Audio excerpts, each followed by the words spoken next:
Assalamu alaikum viewers and welcome to my channel Study Law with Bushra. So we were discussing the topic of arrest without warrant. In previous video we discussed the section 54 and 55.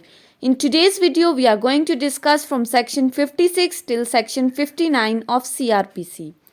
But before starting the discussion, I request you all to please subscribe to my channel and don't forget to press the bell icon for latest updates. Do share this video with your friends and don't forget to comment your feedback. So let's move towards the discussion. Starting from section 56 of CRPC. Section 56 deals with procedure when police officer deputes another subordinate to arrest without warrant. Section 56 हमारे पास procedural in nature है। Depute का मतलब क्या है? जिम्मे लगाना, यानी कि जब पुलिस ऑफिसर अपनी ड्यूटी किसी भी सबऑर्डिनेट को डेलीगेट करता है तो उस सूरत में क्या होता है। जब भी पुलिस ऑफिसर ने इस सेक्शन के अकॉर्डिंग विदाउट वारंट किसी भी सबऑर्डिनेट को अपनी ये ड्यूटी डेलीगेट की है कि वो विदाउट वारंट किसी ऐसे बंदे को अरेस्ट करे जिसका अरेस्ट करना मतलूब है, तो उस सूरत में वो पुलिस ऑफिसर उस सबऑर्डिनेट को पहले एक रिटन ऑर्डर डिलीवर करेगा और उस रिटन ऑर्डर में बाकायदा मेंशन होगा। अब क्या क्या मेंशन होगा? दो चीज़ें मेंशन होंगी। सबसे पहले तो उस बंदे का नाम जिसको अरेस्ट करना है, सेकंड जिस बंदे को अरेस्ट करना है उसने किस किस्म का ऑफेंस कमिट किया है, वो name of the offence mention करना है। और इसके साथ साथ अगर कोई और वजह है जिसकी वजह से उसको अरेस्ट किया जा रहा है, कोई स्पेशल ओपिनियन है, तो वो चीज़ भी उस लेटर में मेंशन होगी। अब जैसे ही उस सबऑर्डिनेट को ये रिटन ऑर्डर रिसीव हुआ, वो अपनी ड्यूटी परफॉर्म करना स्टार्ट कर देगा। यानी कि वो क्या करेगा? वो जाएगा और उस बंदे को अरेस्ट करने की कोशिश करेगा, उसको तलाश करेगा। और जब वो उस बंदे को अरेस्ट करने लगेगा, जब उसने उसको तलाश कर लिया, तो उस बंदे की रिक्वेस्ट पर वो उस बंदे को ये ऑर्डर भी शो करेगा। यानी कि जिस बंदे को उसने अरेस्ट करना है, अगर वो अरेस्ट होने वाला बंदा डिमांड करे कि आप किस अथॉरिटी के तहत मुझे अरेस्ट कर रहे हो, तो वो उस बंदे को ये लेटर दिखाएगा, ये ऑर्डर दिखाएगा जो कि उसे ऑफिसर इंचार्ज ने लिखा है। ये था सेक्शन 56। अब हम आते हैं सेक्शन 57 के ऊपर। Refusal to give name and residence. Section 57 बहुत ही इम्पॉर्टेंट है। सेक्शन 57 में क्या कहा गया है? अगर किसी बंदे ने कोई नॉन कॉग्निजेबल ऑफेंस कमिट किया है या he is accused of committing non cognizable offence, यानी कि उस पर अगर इल्ज़ाम भी है कि उसने नॉन कॉग्निजेबल ऑफेंस कमिट किया है, but in the presence of police officer, police officer की मौजूदगी में, और उसके बाद वो पुलिस ऑफिसर उससे डिमांड कर रहा है कि उसका नाम क्या है और उसकी प्लेस ऑफ रेजिडेंस क्या है, लेकिन वो रिफ्यूज़ कर देता है, वो पुलिस ऑफिसर को असिस्टेंस नहीं देता, वो रिफ्यूज़ कर देता है।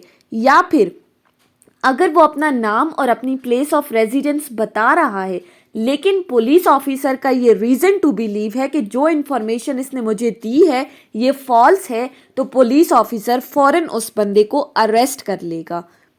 ठीक है, लेकिन उस वक्त तक अरेस्ट करेगा जब तक कि उसकी नेम और प्लेस ऑफ रेजिडेंस की कंफर्मेशन नहीं होती। अगर उसके नेम और प्लेस ऑफ रेजिडेंस की कंफर्मेशन हो जाती है, पुलिस ऑफिसर को इस बात का यकीन आ जाता है, तो वो उस बंदे को रिलीज़ कर देगा। लेकिन वो रिलीज़ भी करेगा but executing a bond upon the execution of. अब वो बॉन्ड विद श्योरिटीज़ के साथ भी हो सकता है और विदाउट श्योरिटीज़ के साथ। अब यहाँ पर बॉन्ड लेने का ऑब्जेक्ट क्या है? बॉन्ड लेने का ऑब्जेक्ट ये है कि उस बंदे पर ये रिस्पॉन्सिबिलिटी डालना कि जब कभी भी कोर्ट उसे डिमांड करेगी वो कोर्ट के सामने हाजिर होगा। ठीक है, यानी कि जब कभी भी उसे मैजिस्ट्रेट के सामने मौजूद होना होगा, उसकी ज़रूरत होगी, तो वो मैजिस्ट्रेट के सामने ख़ुद को पेश करेगा। अब यहाँ पर एक प्रोविजन दी गई है कि अगर वो बंदा पाकिस्तान का रेजिडेंट नहीं है तो श्योरिटीज़ का पाकिस्तान से होना ज़रूरी है, यानी जो श्योरिटीज़ वो ला रहा है they must be from the Pakistan. फिर कहा गया है कि अगर विद इन 24 आवर्स उस बंदे की नेम और रेजिडेंट की कंफर्मेशन नहीं होती। विद इन 24 आवर्स, 24 आवर्स कहाँ से स्टार्ट हो रहे हैं? From the time of arrest. या फिर he is unable to execute a bond. अब दो कंडीशन है, या तो कंफर्मेशन नहीं हो रही उसकी नाम और रेजिडेंस की, या फिर वो बॉन्ड एग्जीक्यूट करने के लायक ही नहीं है। तब क्या किया जाएगा? Then he in such case he will be forwarded to the nearest magistrate having jurisdiction। तो उसको उस मैजिस्ट्रेट के सामने पेश किया जाएगा जिसकी जुरिस्डिक्शन है इस केस में। तो ये था section 57 refusal to give name and residence. उसके बाद आता है सेक्शन 58 जो कि डील करता है pursuit of offenders into other jurisdiction. इसका क्या मतलब है? सेक्शन 58 के अकॉर्डिंग जो वर्ड परसूट लिखा हुआ है इसका मतलब है किसी का ताक़ब करना, किसी को तलाश करना, किसी का पीछा करना। ये सेक्शन डिस्क्रिशनरी इन नेचर है, मैंडेटरी नहीं है, डिस्क्रिशन पे डिपेंड करती है। कैसे? अब जब आप इसकी वर्डिंग देखें, अब पुलिस ऑफिसर में, जहां पर मे का वर्ड यूज हुआ है तो उसका क्या मतलब है कि हो भी सकता है और नहीं भी हो सकता, लेकिन जहां पर शैल का वर्ड यूज होगा वो मैंडेटरी होगा। Police officer for the purpose of arresting, उसने किसी बंदे को अरेस्ट करना है विदाउट वारंट, तो वो उस बंदे को पाकिस्तान के किसी भी इलाके में सर्च कर सकता है, वो उसका पीछा कर सकता है। ये लीगल है कि इसे लॉ ने ऑथराइज किया है कि अगर किसी बंदे ने कोई कॉग्निजेबल ऑफेंस कमिट किया है तो वो उसे पाकिस्तान के किसी भी इलाके में जाकर सर्च कर सकता है और पाकिस्तान के किसी भी इलाके में से उसको अरेस्ट कर सकता है। ये लीगल है। उसके बाद आता है सेक्शन 59 जो कि डील करता है arrest by private persons and procedure on such arrest. मतलब क्या है कि अगर कोई प्राइवेट पर्सन अरेस्ट कर रहा है तो उसका क्या प्रोसीजर होगा। तो इस सेक्शन के अकॉर्डिंग अगर कोई प्राइवेट पर्सन किसी ऐसे बंदे को अरेस्ट कर रहा है जिसने कोई नॉन बेलेबल ऑफेंस या कॉग्निजेबल ऑफेंस कमिट किया है, हाई ग्रेड ऑफेंस कमिट किया है, या कि फिर वो बंदा कोई प्रोक्लेम्ड ऑफेंडर है, कोई जिसको अदालत ने इश्तहारी करार दे दिया है, तो उस सूरत में क्या होगा? अगर वो उस बंदे को अरेस्ट कर रहा है तो उसके बाद वो उस अरेस्टेड पर्सन को without any delay police officer के सामने पेश करेगा।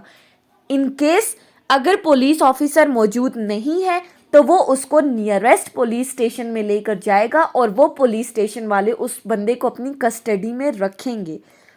लेकिन फिर इसके बाद एक और बात की गई है, वही जो हमने सेक्शन 57 में डिस्कस किया कि अगर वो बंदा अपना नाम या रेजिडेंस नहीं बता रहा, या इन केस अगर वो बता रहा है और पुलिस ऑफिसर का ये रीज़न टू बिलीव है कि ये इन्फॉर्मेशन फॉल्स है, तो वो उसको अरेस्ट करेंगे और उसको रिलीज़ कब किया जाएगा? जब वो बॉन्ड एग्जीक्यूट करेगा विद और विदाउट श्योरिटीज़।